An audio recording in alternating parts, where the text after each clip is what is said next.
Yes, guys, welcome back to another episode of Ball Talk with me, Lewis Bryon. Today, I'm joined once again by Ken, professional footballer for Banbury United. Ken, how are you, mate? Yeah, I'm good, mate. How are you? Yeah, I'm all good, all good. Listen, it's going to be an Arsenal-heavy episode, okay? But firstly, I know you scored last night. Congrats. Yeah, cheers, how was mate. the game? Yeah, it was a tough game, to be fair. We played against a good Hereford side. They're obviously pushing right up there for the playoffs. They brought quite a decent away crowd, but we just had no luck. We had a goal disallowed for, I don't know, if you look at it back, it's a weird decision. We've had a soft penalty given against us, but we performed well. We battled well.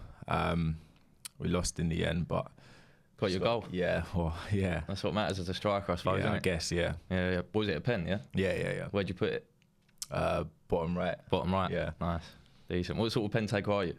Are you like a Tony where you just slot it one way, or? Yeah, I slowed down right before passing it in. Yeah, Okay. Yeah, decent. Right, well, listen, we'll get on to... I want to talk, first of all, about the City-Arsenal game, right? Yeah. So, it was 0-0, away at the Etihad. Arsenal got a clean sheet, and I think that's the first game in 50-odd games that City have failed to score at the Etihad. And all I'm hearing from opposition fans, right, is boring Arsenal, didn't go there to win the game. I mean, I'm guessing you watched the game. What are your thoughts?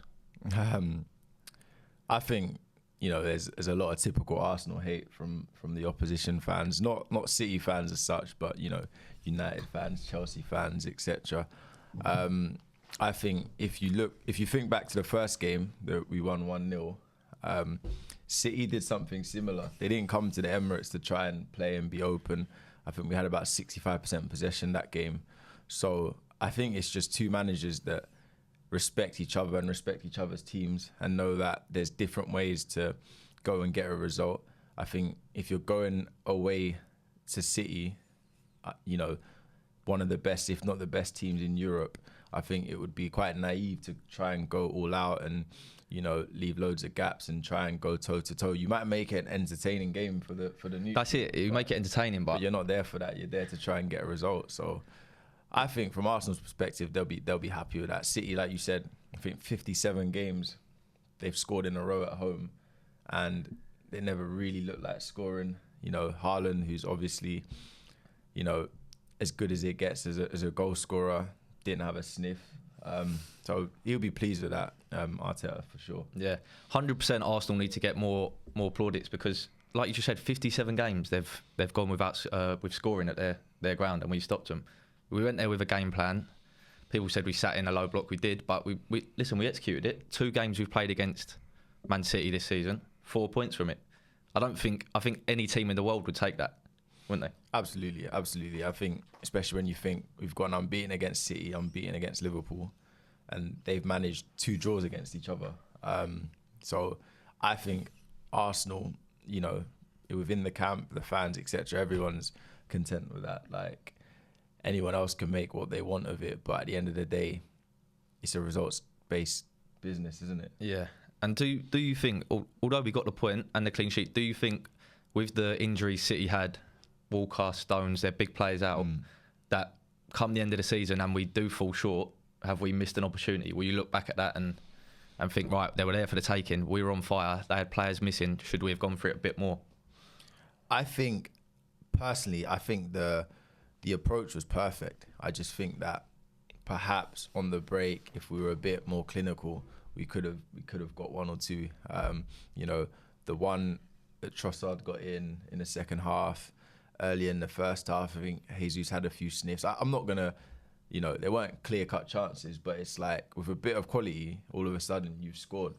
But I think if we fall short come the end of the season, you're not going to look at the City and Liverpool games and say, no, that's right. You got 4 out of 6 from both of them. You'd look at all the other teams that perhaps you dropped points at and say, yeah, we should have got a result there. I think, you don't have to get 6 points from City to win the league. No. You need to get at least 3, which was the aim at the start of the season, and we've got 4. So it's just about how we go in the running now, I think. Yeah, I completely agree. Another thing I wanted to touch on, okay, Gabriel and Saliba absolutely dealt with Haaland, okay? Yeah. Everyone talks about Haaland, how good he is, such a good goal scorer. Obviously, Roy Keane's comments we'll get onto later, but I want people to give more praise to them two as a partnership because they're so good. Yeah. Last season, Gabriel was good in patches, but he sort of didn't have that control about him. This season, he's come in controlled aggression, composed on the ball, the details there. And listen, they dealt with Haaland, the best striker in the world, the best goal scorer in the world, dealt with him. What was your thoughts? Yeah, this is just immense from both of them. I think, obviously, I'm biased as an Arsenal fan, but I'd go as far as to say that they're as good as anyone as a centre-back pairing. Do you know what I mean? I don't think any striker would look forward to playing against two just because they have absolutely everything. Like, Haaland is obviously, is a top striker. I think he relies heavily on being physically stronger than his opponents and bullying them. Obviously, he puts his chances away when he gets them, but he likes to, use his physical strength to, out-dominate defenders. And he couldn't do that against either of them. He peels off to Gabriel. Gabriel can bully him. Saliba can do the same thing. It's as good as it gets because they can play. They read the game well. They're big, strong, quick. They literally didn't give him a yard. Yeah, and that's the thing. With Arsenal teams in the past, especially the last 10, 15 years, we might have had one good centre-back. Who have we had? We had Koscielny, who's always decent. Yeah. But then, like you said, the other centre-half's always been subpar, and the strikers, Haaland, will just lean onto that one. Now we've got two, which they're level with each other. Yeah. You lean on one, the other one's just as good. So what's he got? Where's he got to go? I just think they bullied him. They bullied him. Even Gabriel was in his ear a lot. And Haaland, I don't know, he looked like he knew he was in for a game playing against them too. A little shy of confidence, which is big to say, but I think he did. I think he did look a little shy of confidence, thinking, right, how am I going to score? It was the third time he's played them this season, so I think he definitely, Community Shield, they didn't give him anything. The excuse then was he'd just come back 2 weeks ago for pre-season or whatever. He wasn't fit. First Arsenal City game, same thing happened. And so obviously he knew he was in for a game, definitely going into it. And he was up for it. But I think, again, like I said, he's a player, he's a striker that's heavily reliant on physically, dominating his centre-halves and being fed. And on Saturday, he wasn't fed. They didn't create any chances for him. And he wasn't able to physically dominate his centre-halves. So once you take those two things out, I think it becomes, he gets really neutralised. Yeah, I completely agree. And we'll touch a bit more on Haaland in a sec. But last thing on the two centre-halves, I just wanted to say, what a lot of people don't realise as well, just from watching, when you're in a team, and for me, I've played centre-half and centre-mid, but being a midfielder, when you've got two centre-halves, and even our back four really, that are that solid, that controlled, and now they're breeding confidence throughout the whole team. And that will allow me to go on and think, right, I can go forward without thinking about, I can leave them 2v1 easy with a player like Haaland because they can deal with him. Yeah. Even if it's 1v1, you're still going to trust them to get 100%. The job done. Yeah. And it allows Arsenal's attacking players to just go and have that, it's not even in the back of their mind, it's out of their mind, and they can go and play with freedom. Yeah, it's big. It's big having that foundation behind you as a player, even as a striker, just knowing that, our back line will handle the situation back there. Let's go and get some goals. Definitely. When you have, a weakness at the back, I know last year, especially when Saliba got injured, the whole frame of the back line just changed. Well, we might have won that league if we probably would have. Yeah. I genuinely think we would have if he stayed fit. Saliba, we would have won that league. Yeah, it's a huge miss, and I feel like last year, obviously we knew how important he was, but I don't think it was globally understood how good he was. So it wasn't even talked about. But it's like, let's say City, like Liverpool went and lost Van Dijk right now, everyone would know that that's a big loss towards the end of the season. Same if City lost one of their centre halves, or if Haaland got injured right now, everyone would almost give them that excuse. Let's say if they didn't go on and win the league, everyone would say, yeah, Haaland got injured. But I don't think people understood how important Saliba was last year. I think, obviously, touch wood, you don't want anything to happen like that anymore. But now with the levels they've set, people will understand how important they are. Yeah. Would you say they're the best centre-back partnership in the Prem right now?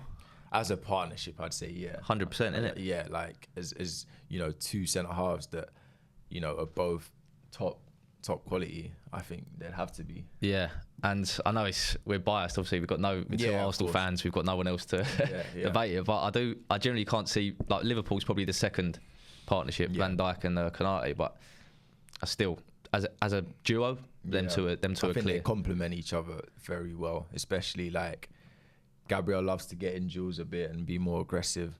Saliba's a bit more classy about it, but it's like they can both do everything you'd want from a centre half. So yeah, obviously, like you said, we're biased, but I don't think it's far-fetched to say that they're the best partnership in the league. Nah, not at all. And listen, to Arsenal fans, but anyone else, let us know what you think.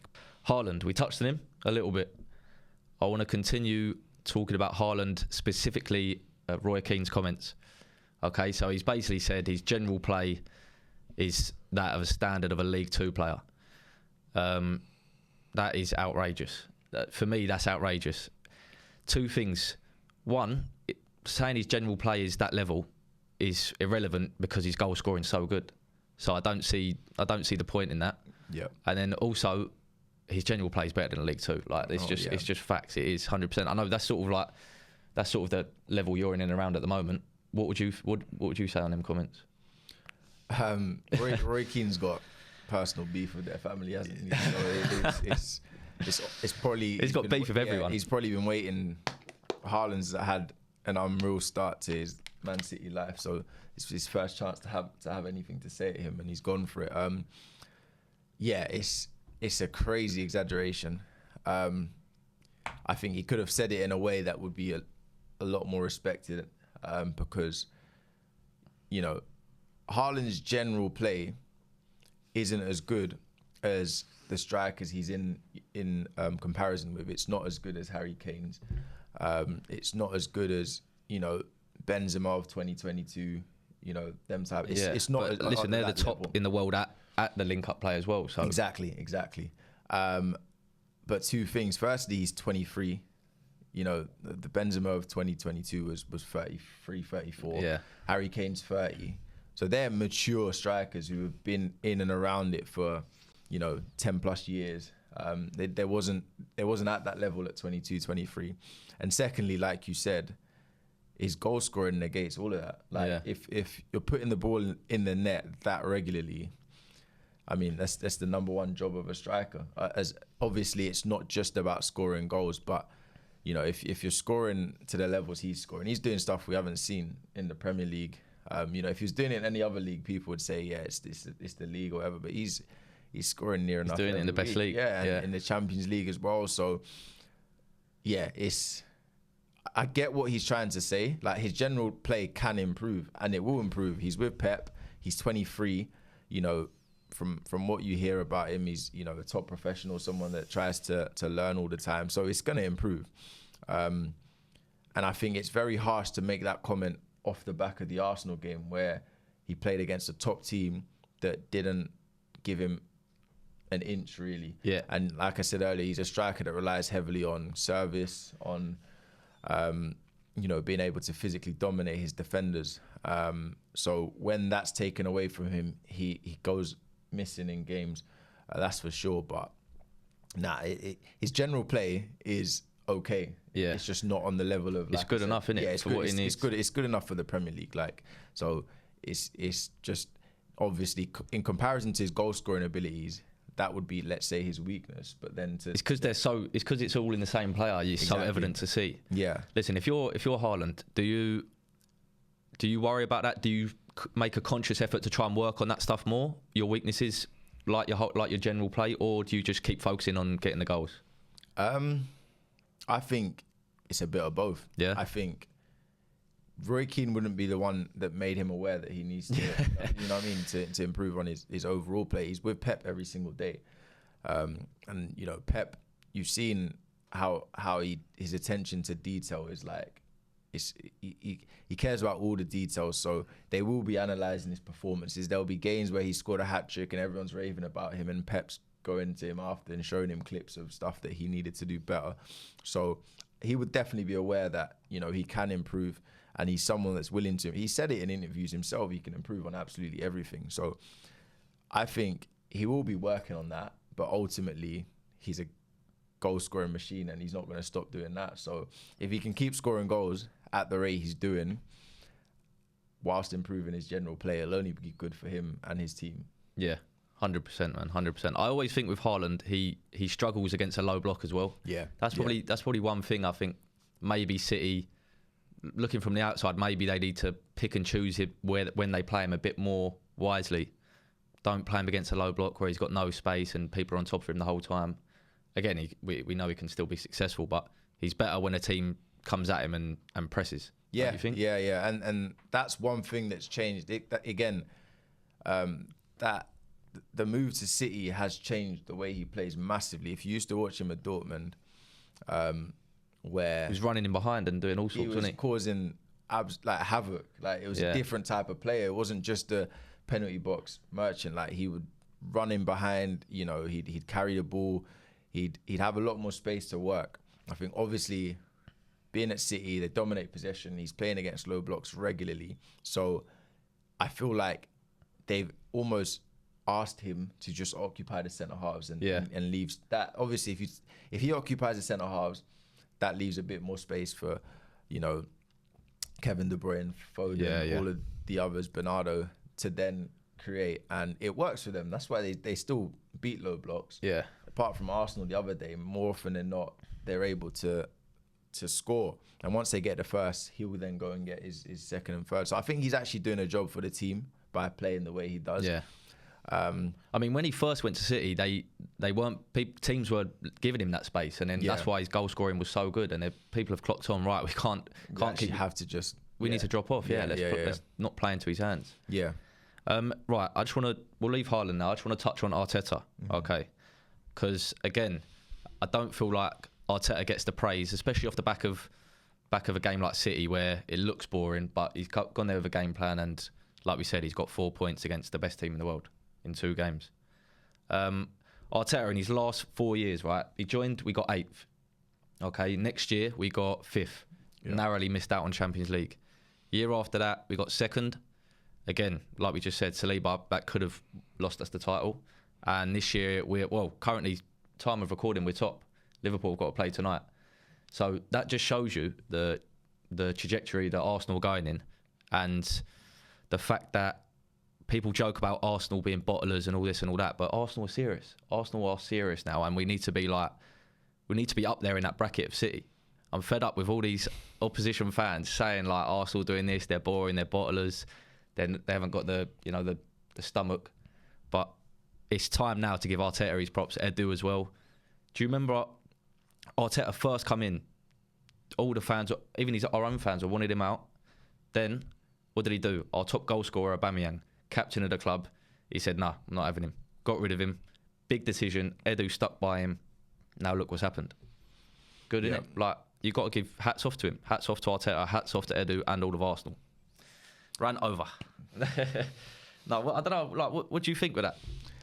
Yeah, we've got to be one of the most overhated clubs, if not the most overhated clubs. I think until we actually win something, we're always going to hear from the other fans, the type of criticism. They're always going to find something to say. You go away at the Etihad, get a point, and it's, you was boring, you didn't this and that. I don't know. Whereas last year, we went and lost 4-1 there, I think, and you was naive. You went open, and so. But listen, but I feel like even if we win something, I feel like they'll find something else. I was going to say that. If we win something, they'll find something else. But we've won FA Cups, we've won FA Cups, and then it's like, you can only win the FA Cup. Exactly. No, I think, like I said, as being one of the most overhated clubs, people will always find something to say about Arsenal. I think, but I don't think that overly matters. I think within the fan base, I think within the club, everyone knows what's happening. Everyone's content with that. Like you said, you've gone from 8th to 5th to 2nd to again challenging. I remember last year, everyone was saying, if you bottle this, you're never going to have a chance to win the Prem again. They were saying it as if like United will be back, Chelsea will be back, all these teams will be back. As if like we're just on mad form and it's saying we're not that good. Yeah, but as you can see, we're probably better than we were last year. especially defensively. You know, the players are still young and improving. So anyone that knows football would understand that, you know, Arsenal are here. Like they're right up there with the best teams in England. Obviously, you've got to try and go one step further and win something this year. But even if they don't, you know, as a football team right now, they're as good as pretty much anyone, and they will be for the next few years. There's no reason to 100% think that's going to change. Yeah, I feel as well. It wouldn't surprise me over the next few years now. You start seeing clubs hold on to their managers for an extra couple of years because they've seen what works. They've seen the evidence is there now with Arsenal. 90% of clubs or owners would have got rid of Arteta. After that, there was a few games where in his like first or second year where he looked like he was on the way out. 90% of clubs would have got rid of him. They didn't. They trusted him. They stuck with his plan. And look, he's just shown the template. He's shown the template for it. And now you're even starting to see his attitude, his mindset cross over into the whole of the club, not just the players but the staff as well. You can see they're all buying into it. So listen, I guarantee you now there will be multiple teams across the Premier League holding on to their managers a lot longer. Pochettino, I reckon, will stay there long now. I think that will be the case. I think before Arteta, I think there was a period where a lot of managers was getting turned over and stuff, and there wasn't necessarily any evidence to suggest that, you know, if you give a manager time, it's going to come good anyways. I think this is the first time in recent years anyways that, you know, you've given a manager time and it's actually come really good. It's not like he's just, okay, he's stabled it. Like, he's actually become very good for the club. So yeah, you're right. Like, I think it could help Ten Hag, it could help Pochettino. Like, they could get more time than perhaps they would have done in previous years.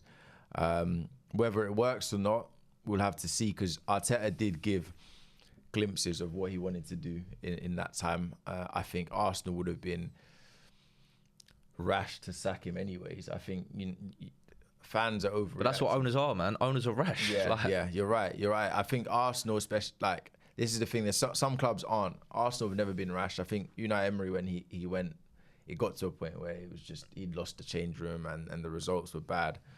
And they got Arteta in as a long-term project.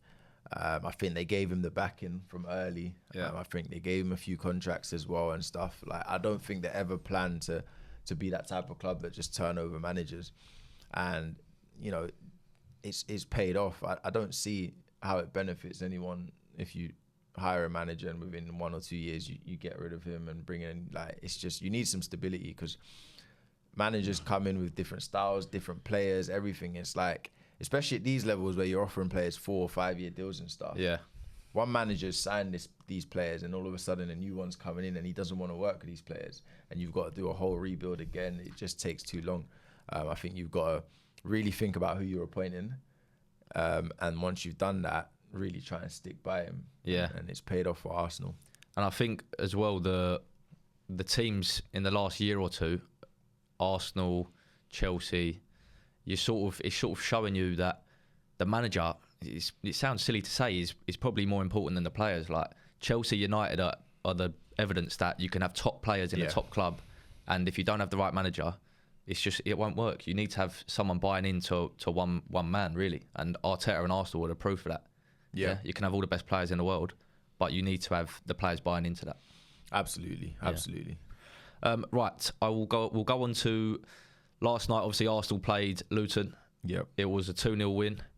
Odegaard got the goal, and the other one was an own goal, but Smith Rowe had a big part to play in that.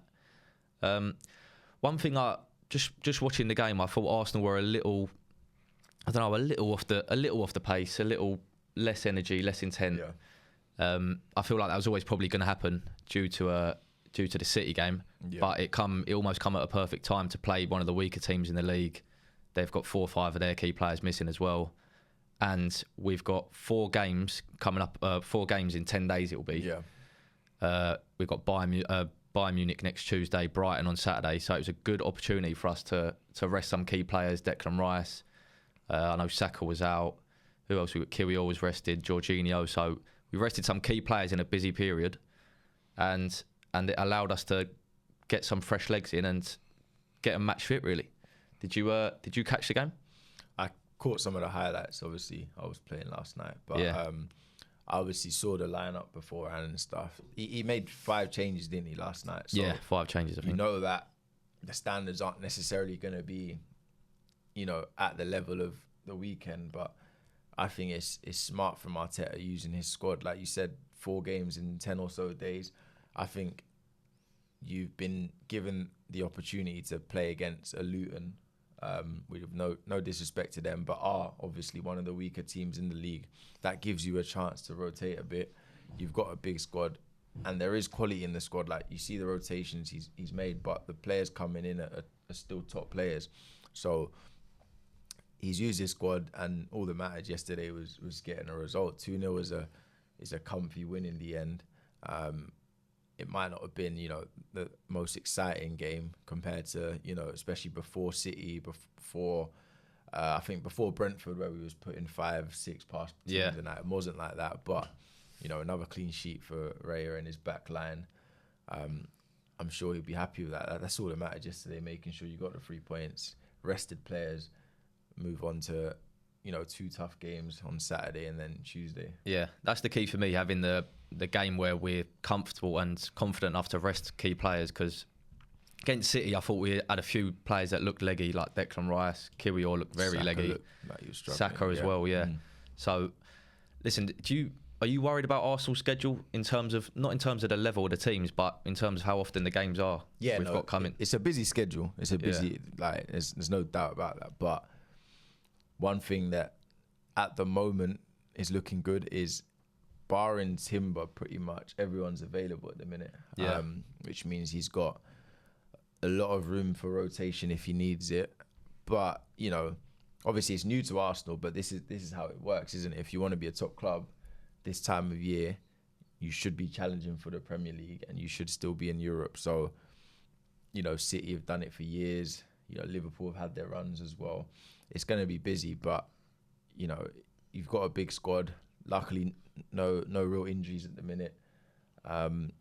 This is the time to show that you're a proper team, isn't it, really? Yeah, definitely. Well, in terms of, the only thing that does worry me is if we do get them injuries, like you said, if we do have an Odegaard that gets injured, I feel like, again, like last season with losing Saliba, that's our season, our title charge done, really, in my opinion. I think so, If Odegaard goes, like you said, we got Smith Rowe come in last night.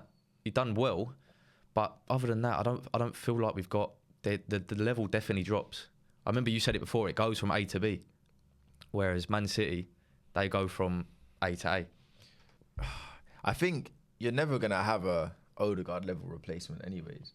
And I think if you look at City, the first half of the season, they was missing De Bruyne. They felt that. They did, but Foden started stepping up. He did step up. I'm just saying that there's players that, like, if Haaland gets injured, obviously Alvarez is good. He's not Haaland. Yeah, of course. I know that many goals. If De Bruyne gets injured, Foden can step up. Of course, they have options, but De Bruyne is still going to be a big miss. I think Arsenal have a couple of players that, like, a William Saliba is like losing a Van Dijk.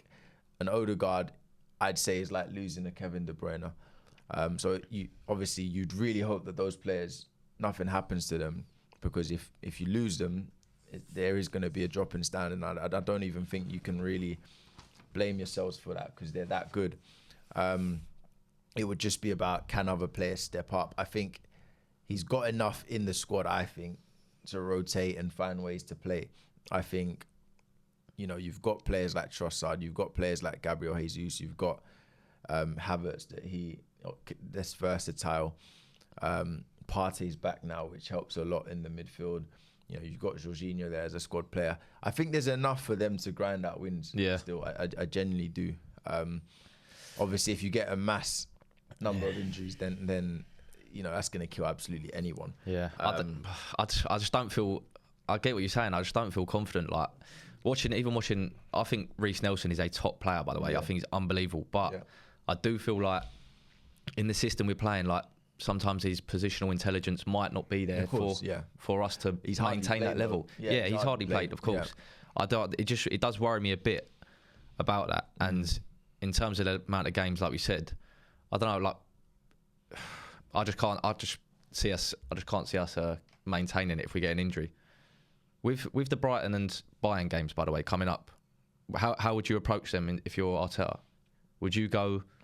Obviously, we rested some players last night. Would you go best team for both? I think he's got to. Yeah, I think he's got to. He's got to. Because you can't look back and be like, exactly. You've got to go 3 points on Saturday. You've got to do everything you can because there's no point doing what you did at City and then dropping points against Brighton. You need to, obviously Brighton are good. It's not going to be easy, but you need to go full strength there and try and get a win. And then it's a quick turnaround for Bayern. But Bayern at home, you've got to be looking to get a good lead to take to their place to give yourself some sort of comfort. So I think he's got to go full strength for both. So you wouldn't prioritise in terms of over the next month, Champions League or Premier League? I think it's game by game. You reckon? I think, for example, right now you're in a good position in the Premier League and Champions League's obviously all to play for. Let's say, obviously I hope it doesn't happen, but let's say you lose at Brighton and then next week you draw. I think it's Villa after that. Yeah. All of a sudden the Premier League becomes done. Yeah. Then you think you're thinking, if we would have gone in on the Champions League, maybe. But then the other way around, let's say you win at the weekend and then you mess up against Bayern. Then you start seeing, how your season's going to unfold. But I think right now where you're in pole position in the Prem and the Champions League's all to play for, I think you've got to go for both. Yeah. Because at the end of the day, I don't think Arsenal would mind whichever they won. Obviously, there's debates. I heard a fan saying they'd take the Premier League. I heard a lot more fans saying, we've not won a Champions League. If you win a Champions League, you'd silence everyone else and say, yeah, we have this. But I think Mikel Arteta right now just needs that first major trophy, yeah. Either the domestic one or the European one. And then that's him. That's all the respect that he would get all the respect he from deserves. outside. From outside, yeah. I'm talking about. From inside, he's already got that. But it's like now you'd have the outside respect. So I think you've got to. Game by game. It's not Europa League. As good as a trophy as Europa League is, I think if it was Europa League and Prem, you'd still be thinking, let's go for the Prem. Yeah. But Champions League and Premier League, you've got to go for both. You can't, especially the position we're in now. It's what, 9 or 8 games left. 9 or 8, yeah, one of them. It's not long in the Prem. If you win all your games to the end of the season now, you have every chance. Yeah, I think you've got it. If we go and beat them, exactly. we've got it. And then the Champions League, you've got 2 games to a semi-final, and Bayern right now are probably very beatable. I know they've got all they did just lose to Dortmund. This, yeah, but they've lost to Dortmund. They've lost to Leverkusen this year. They're 13 points off Leverkusen in the league. Obviously, Leverkusen are playing really well, and Alonso's got them, really ticking this year. But I can see us turning them over, to be fair. You've got to be fancying yourself. And I think the home leg at first, obviously it's debatable, like whether you'd rather play at home or away first. But I think if you can go there on Tuesday and get a real result, you give yourself something to go away and hold on to. Yeah. I do think in terms of the league and how that's going to end up, the Champions League will have a big effect on it in terms of what teams stay in the Champions League longer. Whether Arsenal get through to the semis or the final, whether Man City get through to the semis or the final, that will have a big impact on the Premier League's final result, 100%. Because of the amount of games, the intensity that takes out of you, the travelling, you get no rest. It'll be big, so that's another thing to consider. Yeah. Whether Arsenal keep going, that will make it a lot harder to win the Prem. Yeah, absolutely. Yeah. The only thing is, obviously, all teams right now, luckily, involved. I think as an Arsenal fan, I'd rather Liverpool continue in the Europa League. And even in the Champions League, it probably, I don't know, who would you rather, City or Madrid? What, to in the play? next round, because if it's assuming we beat Bayern, it'd be one of them. I think I'd rather Madrid. Yeah? I think so. I feel like City, I don't know, if the semis, will that be, it's 2 legs still, isn't it? Yeah. Yeah, so I just feel like we struggle at the Etihad. I know we got the draw, but I can't see it. We did Do you not champion. think we could get one again? I think we could get one again. I don't know, man. It was tough. It looked tough on Saturday. Although it was a bit of a dull game, it did look tough. Yeah.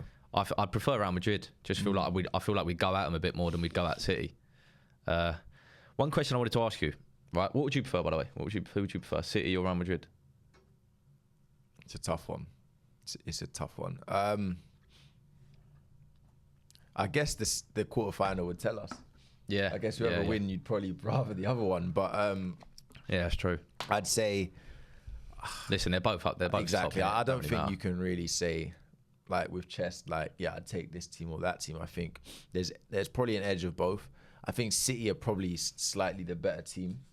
Yeah. But then you could say, psychologically, based on this season, Arsenal, are in a good position to feel confident if they have City. You've got 4 points from them. If you repeat that in the two home and away legs, you're through. Real Madrid, probably, I don't think quite the same level as City, but not by much. But then it's Real Madrid. It's serial Champions League winners. It's like when that competition comes, they just find a way. Like the last Champions League they won, they weren't the best team in Europe. No, but they performed the best in them games, didn't they? That's it. They got the what's it called? And they've improved. Yeah. They came back against City when City were basically through. Yeah. They came back against PSG. Like they know what to do in the big cup games, and this is new to Arsenal. All of this, like this squad, apart from the likes of Jorginho maybe and Havertz and. Two underrated signings as well, by the way. Just chuck that out there. Yeah. Underrated. It's new to them. Yeah. So perhaps in that case, you might prefer a City, but I don't know. It's going to be tough to beat either of them in Champions League, I think. Regardless, I think you got to try and get through the first one because, Bayern aren't going to give it to Arsenal. This is their last chance of a trophy this year. Yeah. And they've still got very, very good players. Kane always scores against Arsenal. He does. Players like Sane, Gnabry, like they have good players. So it's not going to be easy. Yeah. I think the first task needs to be get through and stay on par in the Premier League and see how it goes. Game by game, like you said. Yeah, definitely. One thing I heard a fan say, right? I just wanted to get your opinion on this. I heard, of course, it wasn't an Arsenal fan. It was outsiders talking rubbish as per usual. But if Arsenal don't win a trophy this year, is that a failure of a season? And I know, like objectively, it is because we wouldn't have won anything. But is it a failure in terms of progression for Arsenal? It's still progression in my opinion because, it's outsiders are like I said, Arsenal the most overhated club. So outsiders are looking for anything to bring Arsenal down, but. We know how hard it is to win a major trophy. Everyone talks about what Klopp's done with Liverpool, and he's done an amazing job in terms of competing with Pep's City team year on year. But in that time, they've only won one Premier League. And that's despite 4 or 5 very good seasons where they've had a lot of points. So to win that Premier League, especially with this City team and Pep's team, it's hard. So I don't think anyone could ever look at you if you go all the way, push them all the way. That's what Arsenal are doing again for another year, pushing them all the way. I don't think if you then fall short, anyone can say it's a failure. In the Champions League, it's crazy to say if you don't win that, it's a failure because everyone knows how hard that is to win. Yeah, you can't just look at league position and all of that and just say it's a failure. No, I think it's progression on last season in the sense that the way we're playing, for me. Exactly. The way we're playing. We've still got the same attacking threat as last season, and now we're a lot more solid. I think defensively, the spine of the team is just. I don't think anyone look forward to playing against Arsenal. So from that perspective, it's progression. Obviously, it's all well and good saying progression. Without a trophy, it will feel they're not going to go home at the end of the season. But we need to remember where we were 4 years ago. Exactly, and it's happened very quickly. It's I think, again, because we're so overhated, I think people try and forget all of that. But if you think about how recently we was in the mud and everyone was talking about Leicester overtaking us in the Big Six team and that kind of stuff, it's happened very quickly where we've gone from. That's why we're getting the hate. I'm telling you, that's why the hate comes. Yeah, but even that that was ridiculous because we never done anywhere near what Chelsea are doing right now. No, it was true. It was like at the time everyone was talking about us week on week. Like it was like what we was doing was rent-free crazy in everyone's heads all Chelsea the time. Man. aren't even top half of the table at the minute, but you don't really hear it as much. So it just tells you, everyone's looking to bring down Arsenal as much as they can. So will they be happy if they don't win a trophy this season? No, they will feel, because when you push for 9 months and you're so close, if you don't win it, you're gonna feel down. But I wouldn't class it as a failure. I'd class it as progression, because like you said, the way we're playing better. I'd say it's progression in the sense that anyone can have a random fluky title race once, but once you're in it again, that means, okay, you're there now. The same way I said Liverpool were 4 or 5 years in a row there with City. And it's all experience with a young team. So yeah, I think it's the project. Like you said, it's Arsenal trusting in the project. So, and I'm sure when they set that project, they didn't say by 2024 we need to win the Premier League or Champions League. I know they're probably 2 years ahead of what their project was. So when you approach it with that mindset, that's when you get the owners chucking out the managers, because they're not won it in 1 or 2 years. Exactly. And that's not the way to go, as we've seen. Yeah, for sure. I want to finish on. I just want to I want us to give our predictions first of all for the 2 games coming up, and then where you think Arsenal will finish in the Prem. Okay. So Bayern and Brighton. Listen, I think we'll turn over Brighton away. I think it'll actually be a tough game, especially with the amount of games we've been playing. And Brighton always play well at home, regardless of their results. They always look like they're playing well. I think we'll beat Brighton. And Bayern, are we at home against Bayern? Yeah, first leg we're home. I think we'll beat them both. I'm going a 3-1 against Bayern. Brighton we'll beat them. I think we'll beat both. I think Brighton will be a tough game. They're good at home and away, but I think this midweek rest that a lot of the players have had will do them good. Saka's been rested, Rice has been rested, even Kyrill's been rested.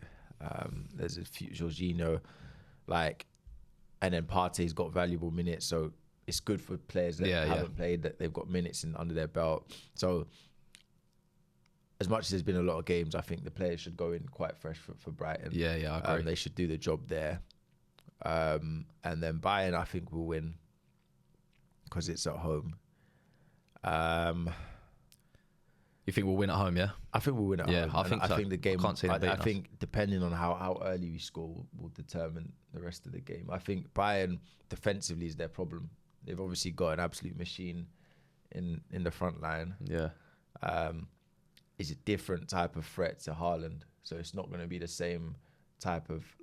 You're not going to be able to just. It's going to be tougher for Gabriel and Saliba, I think. Because he's not going to play up against them. Yeah, of course. The same way Haaland will. He'll drop in, and they'd have to decide if they're going to follow him. If they follow him, they got players like Sane running off. It's going to give them something else to think about. Nothing that they can't deal with, but it's definitely going to give them a different type of challenge. But I don't think defensively they're that good. I think that's been their downfall this season, because they scored a lot of goals but conceded a lot of goals. So go and win, yeah. So I think if we can get a goal, especially in the first half, I think we can win. I'm gonna say 2-0. 2-0, yeah. Oh, I'll take that. And then we just produce another defensive masterclass away, won't we? That's the thing. Yeah. This is why I don't think any Arsenal fans complaining about what happened at the weekend, because then you now look at it and think, wow, we can play that way as well. That's it. We can win multiple ways now. That shows. I didn't know we could play like that exactly until the weekend. So it's especially for the Champions League, for example, if you go and win 2-0 at home, this is why I'm saying the home game is really important. You go and win like that. Away, you just go and play tight like they did against City, and you see it out.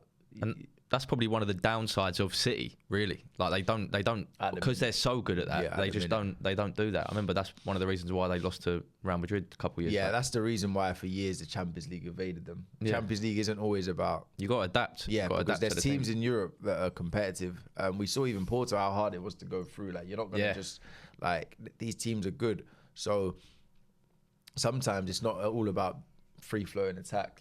Sometimes it's about keeping it tight for as long as possible. Yeah. And like you said, City, that's like you said, they're so good at going forward that they're not necessarily able to shut up shop and not concede for long periods of time. So I think Pep will be worried about that aspect in terms of this season. I don't think they've been as solid at the back as they have been in the past. So yeah, hopefully for Arsenal, that gives us another way to go in the Champions League. Away from home specifically. Yeah, especially. So 2-0, yeah? Yeah. And we'll finish on last bit now, right? We'll finish on where you think Arsenal will finish the Prem. I think we can win it. Yeah. I'd say if I took off my Arsenal hat and said just objectively what I think will happen, I would bet on City because... If someone had a gun to your head right now, you'd probably go City, wouldn't you? Because this would be their fourth. They've done it 3 in a row. They've done 2 or 3 in a row before that Liverpool win as well. It's what they do. So I think from that perspective, I would say City would just edge it. But I think Arsenal have everything in there to go and do it. It's just about mentally, can they go and just win 9 games in a row or 8 games in a row, however many years. If they do that, I think they catch Liverpool. I don't think Liverpool... I just can't see City again. Last night they rested players like Arsenal did. It's funny actually how Pep and Arteta seem to do the same things. Yeah. Well, it's not funny, but Foden got a hat trick. They rested players. They won 4-1. Yeah. Like I just can't see them. I can easily see them going and winning every single game. The rest of the year. We had to get something at City. Yeah. I think if we'd have lost that, it'd be done. I think getting that point means it's still in our hands over them. Yeah. Obviously Liverpool's still there, but I don't know if Liverpool go. No, I don't know if Liverpool can go 9 games winning, and I don't know. It might sound like disrespecting Liverpool, but they've got a few injuries, and I just don't think they're that good. I think they're grinding out wins probably from experience, from the fact that they've got a manager that's been there before. They've got a couple of top players like Salah and that can get you a goal at any moment. But I don't think they're winning comfortably in the way that Arsenal and City can win comfortably. And Liverpool are not. Against Brighton, the first half. You know what I mean? And it's like all that needs to happen is, like, look at the others. Who did they play? And Nunes got that 99th minute winner and stuff. Like, obviously, you need those in a tight race. You need to be able to win in every type of way. But I think your luck will run out if you're relying on that every single week. They're in them situations too much for me. I think you want to win games and know that, okay, half time is 2-0. We just need one more goal. This game's dead. You need to be able to win a few games like that as well. I was from one of the recent episodes we've done. I was getting a lot of heat off Liverpool fans, right? And I'm telling you, Liverpool will drop points.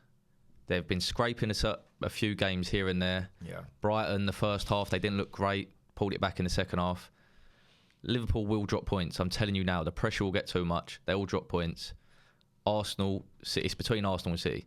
It's between Arsenal and City, and I can see it going down to the last day. But I think Arsenal, we'll get it. You know, I think we'll get it. I think we'll go out of the Champions League early.